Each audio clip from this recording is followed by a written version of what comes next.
como isso tinha a ver com nossa história escravista, é importante que a gente lembre que boa parte da nossa noção de justiça, de pena, de crime, de punição está relacionado com a nossa história escravista e surgiu no quintal das Casas Grandes. Então, quando a pessoa fala hoje, eu tenho falado muito sobre a racialidade das palavras. Como assim? Quando as pessoas falam hoje bandido bom é bandido morto, ninguém está pensando em um ministro de Estado com um jatinho com meia tonelada de cocaína. Ele não está pensando nesse bandido. Eu estou falando da racialidade das palavras, porque quando eu falo a palavra para vocês aqui, a palavra traficante, ninguém vai pensar nesse ministro, vai pensar num jovem negro sem camisa com um fuzil. Assim como quando eu falar a palavra político, ninguém vai pensar uma mulher negra de turbante, vai pensar um homem branco de terno e gravata. Por isso que a Iniciativa Negra resolveu recontar a história da política de drogas, também contando a história contida na racialidade das palavras.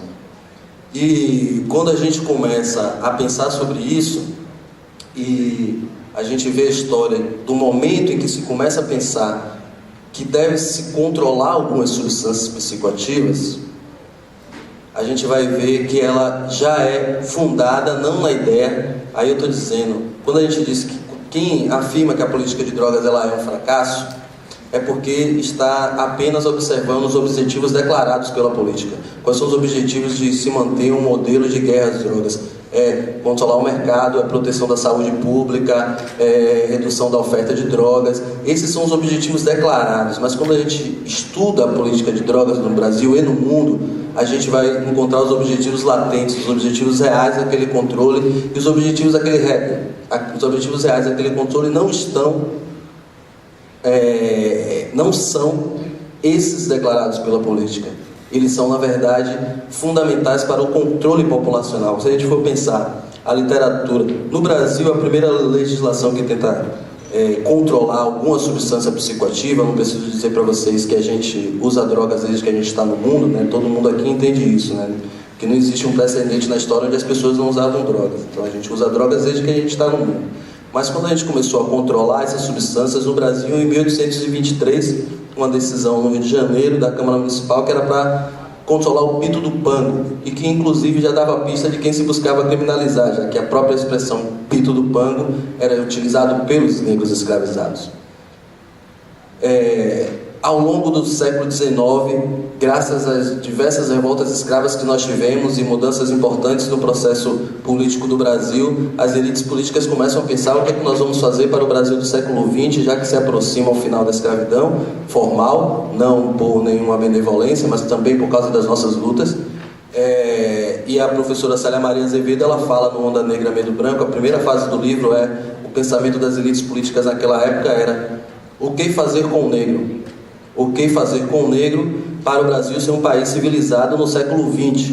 Lembrando que a única ideia de civilização contida na cabeça daquelas elites era a possibilidade de o Brasil ser um país de brancos. Para o Brasil ser civilizado, ele precisa ser um país de brancos. Como é que a gente vai fazer isso? Primeiro, a gente vai exterminar parte dos negros. Como é que a gente vai fazer isso? A Guerra do Paraguai matou 40% dessa população. E agora a gente vai fazer o outro processo, de aprofundar esse processo de violência e conseguir manter as hierarquias raciais e sociais construídas no período escravista. Vários motivos foram elencados e várias políticas foram construídas, uma delas foi a guerra às drogas. Nesse momento, também se estava pensando como embranquecer o Brasil. Vocês lembram do processo de importação de brancos europeus, para clarear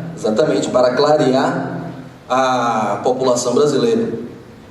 E nos Estados Unidos também estava discutindo o controle das substâncias psicoativas, completamente relacionada também com o controle de populações que disputava o mercado de trabalho do capitalismo industrial. Associava o consumo de álcool aos irlandeses, o consumo de ópio aos chineses, o de cocaína aos negros, e ainda relacionava o uso de cocaína pelos negros para o estupro de mulheres brancas, e isso atravessa o século XX, o uso de maconha com os mexicanos. Então, quando se dizia naquela época que se queria proibir essas drogas, não era por causa da saúde pública, nem controle de mercado nenhum, era para controlar essas populações. E aí, quando a gente chega no Brasil, aqui na Bahia, em 1915, tem um professor da Faculdade de Medicina, ele é sergipano, mas ele é radicado aqui na Bahia, ele é professor da Faculdade de Medicina e de Direito, que ele é professor de Medicina Legal, professor Rodrigues Doria. Em 1915, ele fala num congresso em Washington que A maconha é uma vingança dos negros contra os brancos por terem usurpado a sua liberdade. Rodrigues Doria, ele é um cara fundamental para a ideia que nós vamos ter no começo do século XX sobre a necessidade de criminalizar as substâncias psicoativas. Então ele já deu a pista. Não importa, a questão dele não era o que é, se a maconha faz mal ou se a maconha faz bem. O negócio é que se a gente não criminalizar os negros, eles vão boicotar o processo civilizatório brasileiro para o século XX. E em 1932, quando a gente tem a legislação para proibir as substâncias psicoativas, se a gente ampliar o nosso olhar em torno daquela data de 32, a gente vai observar que vários outros mecanismos estavam sendo criados, como a criminalização das religiões de matriz africana, o jogo do bicho, as manifestações artísticas, culturais, e quando uma pessoa negra não estava relacionada com mais nada disso, ela era vadia. Então, não havia qualquer outra possibilidade de construção de cidadania, porque não é verdade que o Estado brasileiro abandonou a população negra no pós-abolição. No pós-abolição, o Estado brasileiro reorganizou o seu projeto de violência contra a população. Não é que ele abandonou, ele fez uma política, mas a política é de extermínio e de negação de cidadania. Essa é a política do pós-abolição. Então, quando a gente começa a observar que os principais elementos da criminalização da população negra vinculada ao campo das drogas não está relacionado com a substância nem com o seu potencial lesivo, mas encaixa inclusive no momento político de estabelecimento de diversos mecanismos para a criminalização dessa população, aí a gente começa a observar a história da guerra às drogas de uma outra forma. Porque para nós é importante contar essa história, primeiro, eu não pude estar aqui na parte da manhã, mas eu soube que teve um debate sobre a figura do Capitão do Mato. E eu, como historiador, fui buscar uma história de um cara que ele era um proprietário de escravos, e ele era do Caribe e foi ao sul dos Estados Unidos para fazer uma palestra para outros senhores de escravos. E esse senhor, chamado Willie Lynch, ele começa a palestra dele assim: eu tenho um mecanismo de controle dos negros, ele não fala dos escravos, ele fala dos negros, que se vocês repetirem nas suas fazendas, nós vamos manter o controle sobre os negros nos próximos 300 anos. O Willie Lynch falou isso em 1712. Há 300 anos atrás ele falou que ele tinha um mecanismo de controle dos negros, que se os outros brancos senhores de escravo replicassem esse formato, manteria-se o controle pelos próximos 300 anos. E uma questão fundamental era a construção de mecanismos de controle que não fossem protagonizados, mas que tivessem negros como elementos fundamentais para o controle dos próprios negros. Então, a figura do Capitão do Mato tem a ver com esse lugar da história, assim como a figura da Polícia Militar também tem a ver com essa história do Willie Lynch, da qual inclusive dizem que veio o verbo em inglês linchar. Então, quando a gente chega hoje nos resultados práticos da guerra às drogas, a gente começa a verificar o quanto ela é um grande sucesso. No Brasil hoje vamos voltar à marca dos 60 mil mortes por ano. Nós temos 600 mil pessoas, mais de 600 mil pessoas encarceradas. A guerra às drogas legitima uma parte importante das mortes e do encarceramento. E aí, quando a gente vai fazer esse debate e vai falar sobre direitos humanos, aí eu lembro que nós vamos inclusive precisar dizer quem são esses humanos. Quando a gente fala de direitos humanos, as pessoas não identificam todo mundo como humano. Não basta você ser uma pessoa para você ser um humano. Porque se tivesse 60 mil pessoas brancas mortas no Brasil, o Brasil estava parado. Mas, como tem 60 mil corpos tombando, e as pessoas contam elas como número, não como seres humanos, nós não temos mudanças radicais nesse processo, porque ele tem exatamente a ver com toda a nossa história de país. Esses são os elementos fundamentais para a gente pensar a política de drogas, para a gente não achar, por exemplo, que quando a gente descriminalizar todas as drogas ou legalizar todas as drogas, a gente vai superar esse quadro. E eu defendo as duas coisas, tanto descriminalizar como regulamentar, mas ela não vai resolver o nosso processo de genocídio. Uma pista, a professora e atriz, advogada, Dina Alves, negra, de São Paulo. A dissertação dela chama Réis Negras, Judiciário Branco. Ela pegou várias mulheres negras criminalizadas em São Paulo e percebeu que todo mundo que estava criminalizando na correia de criminalização dela no judiciário era branco. Se a gente não muda isso, não muda o processo de criminalização da nossa população. Por mais que nós tenhamos brancos de boa vontade, não vai acontecer isso, porque isso é diretamente um espaço de disputa de privilégio. E as pessoas precisam reconhecer isso.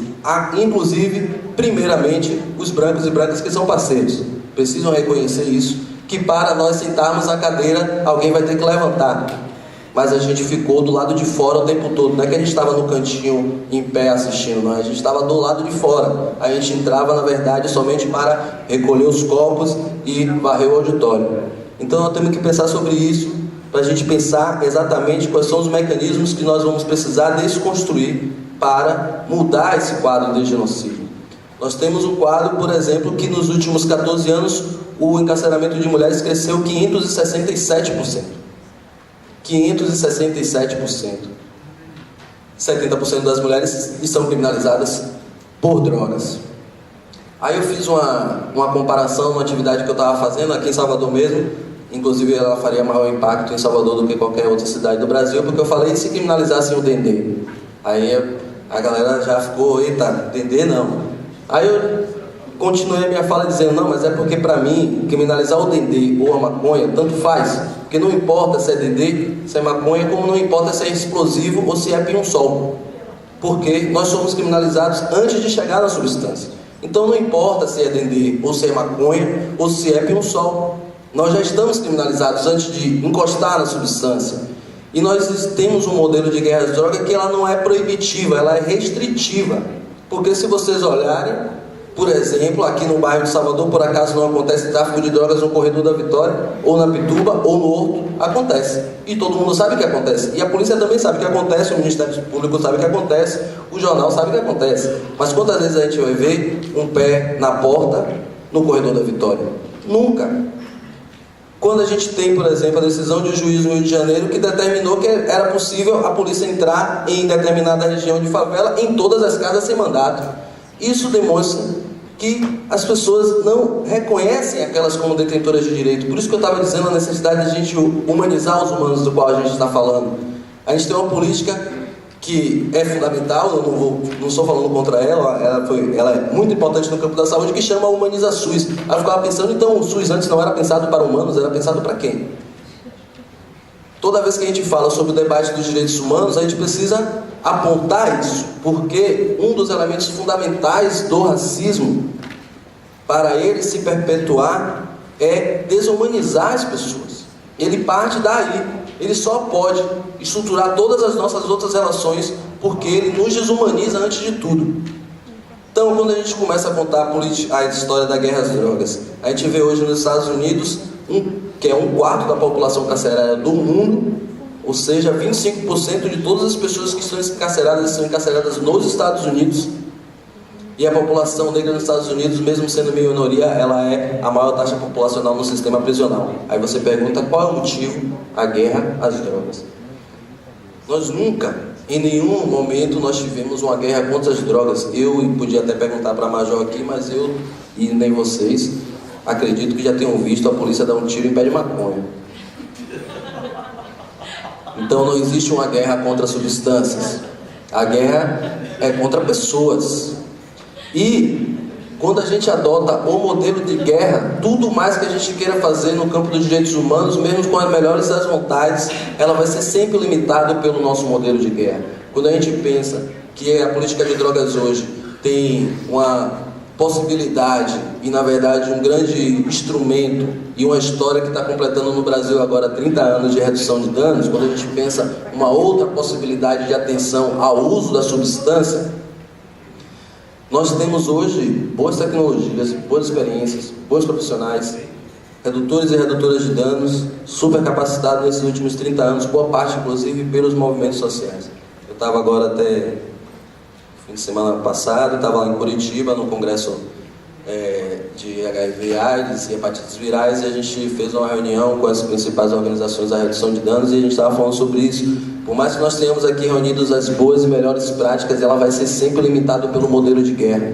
Nós não vamos conseguir ampliar a possibilidade dos direitos humanos, conseguir acolher e cuidar de todas as pessoas se a gente não reverter a ideia de que no Brasil a gente vai tratar a política de drogas como uma guerra. Porque, primeiro, o ministro não é a primeira pessoa que a gente viu na mídia, inclusive com um carregamento bem parecido, né? Um foi no jatinho, outro foi no helicóptero, mas a mesma quantidade, parecida, meia tonelada de cocaína. Ele nem é chamado de traficante. Eu nunca vi alguém chamar ele de traficante. Fora isso, o tráfico de drogas ele movimenta 500 bilhões de dólares por ano. Uma das instituições que mais ajudaram, já foi condenada em cortes internacionais a lavar todo esse dinheiro do tráfico de drogas. A gente passava todo dia na frente e olhava a campanha na televisão, que era o Banco HSBC, maior lavadora de dinheiro do tráfico de drogas na América do Sul. Mas quem é que chama o gerente da HSBC de traficante? Os meninos da comunidade de lá ficam trocando um pacotinho de biscoito para 10, dividindo. Sim. 5 bilhões de dólares, eles que são aviãozinhos que montam um tiro. Isso.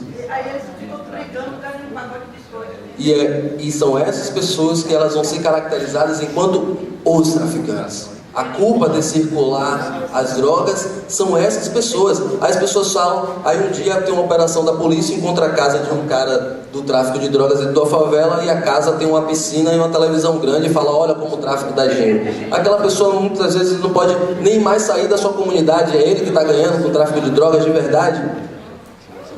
Os meninos que são mortos cotidianamente, eles já foram completamente desumanizados ao ponto de, nas próprias narrativas da historiografia, as pessoas falarem isso como peças que são substituídas muito rapidamente pelo tráfico de drogas. Nós não temos, e aí eu vou encerrando, né? E vou aproveitar para pegar dois elementos muito rapidamente do que aconteceu na última semana, algumas reportagens que surgiram. Uma era sobre o lançamento do livro de Ney, né, da Rocinha, porque desde que ele foi preso rolava toda aquela construção do grande criminoso, e ninguém contou a história daquela pessoa, dizendo que quando ele entrou no tráfico, ele primeiro reduziu os homicídios, ele aumentou o lucro, e ele entrou porque a filha dele precisava de um tratamento de saúde que custava 20 mil reais e que ele não conseguia em nenhum outro lugar. Porque ele foi desumanizado, ele é um monstro. Aí o Estado, tranquilamente, o tempo todo a gente vê no jornal que não tem nenhum problema de fazer acordo de leniência com os deputados e senadores envolvidos no escândalo Lava Jato. Mas eles não levam em consideração a possibilidade de redução de penas para os traficantes a partir desse processo, não levam em consideração isso, não é possível, até porque se alguém que fosse do comando sentasse para fazer uma delação e dizer, você quer que eu te diga quantos delegados, policiais, juízes, promotores que estão relacionados com o tráfico de drogas, eles não vão poder fazer essa delação premiada, porque vai rodar muita gente. Então, hoje nós temos um mecanismo muito importante de controle da população negra, que é esse modelo que é chamado de guerra às drogas, e toda vez a gente lembra, não, ele é uma guerra contra pessoas, ele é uma guerra contra nós, e ele está funcionando muito bem. Obrigado.